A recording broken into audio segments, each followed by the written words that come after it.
ሰላም ቤተሰብ እንዴት ናችሁ? አማን ነው። ክብሩ ይስፋ እናትና ልጁ። በጣም ይሄን ነገር ኮፒ ሊንክ ሼር በማድረግ ለሁሉም እንዲደርስ አድርጉ። ኦርቶዶክስን ለምን ድምፅ ሆናችሁ ብለው በምታዩት መልኩ እነዚህን በሙሉ አባቶች አስረዋቸዋል።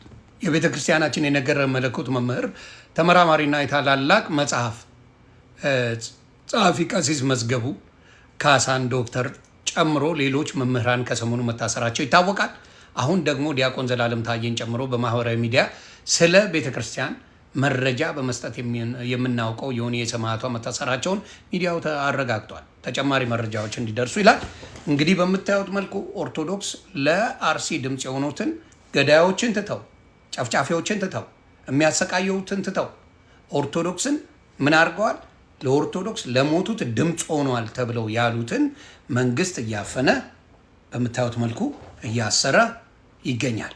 ስለዚህ ይሄንን ነገር መላው የኦርቶዶክስ ክርስቲያኖች ኮፒ ሊንክ ሼር በማድረግ ይሄንን ድምፅ በመሆን ለኦርቶዶክስ ድምፅ ሲኮን ማን እንደሚያስር መንግስት ይሄንን ነገር እንደሚያደርገው ምንም ጥያቄ የለው። ይሄን ነገር የሚያደርገው መንግስት ነው። ይሄን ነገር የሚያደርገው ለሞቱት ድምፅ መሆን ወንጀል የሆነበት ሰዓት እያየን ነው። ይህንን የማያፍር መንግስት መቃወም መቼም ጽድቅ ነው ብዬ ነው የማስበው። እንዴት የሞቱት ሰዎች የገደሉትን መፈለግ ቀርቶ መጠየቅ ቀርቶ እነዚህን ወንድሞቻችንን እንዲሁም አስተማሪዎቻችንን መምህራኖችን ማሰር መንግስት ከኦርቶዶክስ ጋር ከፍተኛ ምን ጀምሯል? ኦፊሻሊ ኦርቶዶክስ ላይ ምን ሆኗል? አውጆባታል። ስለዚህ የኦርቶዶክስ የሆንክ በሙሉ ከዚህ መንግስት ጋር ያለን ነገር ወደ ምን ትገባል? ወደ ትግል ትገባል። ምንም ጥያቄ የለውም። ወደ ትግል ነው የምትገባው። ስለዚህ እነዚህ ወንድሞች ምንም ያደረጉት ነገር የለም። ስለ ቤተ ክርስቲያን መጮህ መንግስትን አስቆጥቶታል። መንግስትን ስለ ቤተ ክርስቲያን መጮህ አስቆጥቶ እነዚህን መምህራኖችን አስሯል። ስለዚህ እያንዳንዳችሁ ኮፒ ሊንክ ሼር በማድረግ በሙሉ እንድትሰሩት በትህትና ጠይቃለሁ። እንዲሁም ይሄንን ነገር በእንግሊዘኛ እሰራዋለሁ። አመሰግናለሁ። ሰላም ቤተሰብ እንዴት ናችሁ? አማን ነው። ክብሩ ይስፋ እናትና ልጁ። እንግዲህ እንደምታዩት አስጌደ እንደሽሆን እንደ ወንድማዊ ምክር እኔ ማኛውም የኢትዮጵያ ህዝብም አንድ ላይ ሆነን ሀዘን ላይ ሙዚቃ አይሰራም አይጨፈርም ብለን ቃል በቃል ነግረነዋል።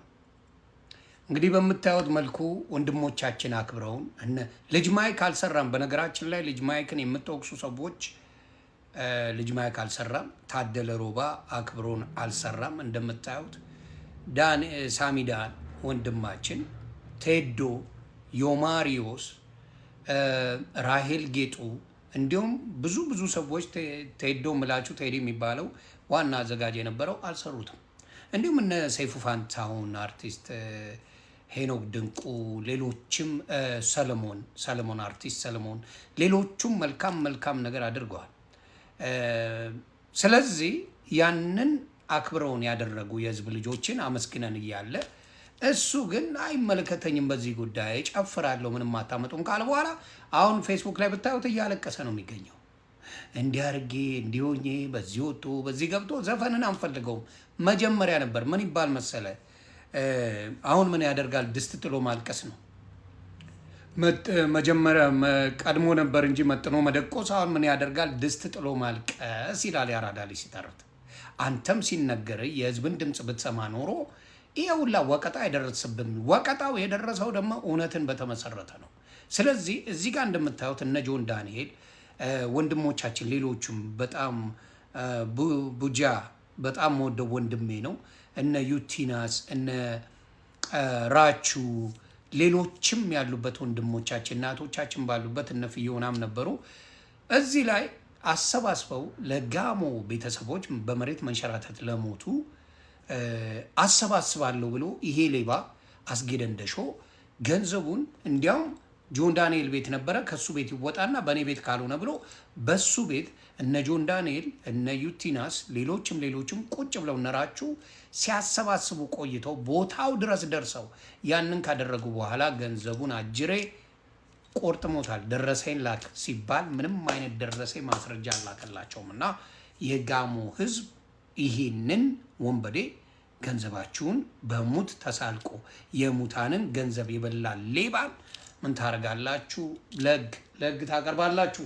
ሌላው ምንድን ነው? በኢንቨስትመንት ብሎ ቦታው የት መሰላችሁ የሚባለው ሲቃላ የሚባል ቦታ ላይ አርባ ምንጭ መሀል ዋና ቦታ ላይ 1500 ካሬ ሜትር በሰው አድርጎ ወስዷል።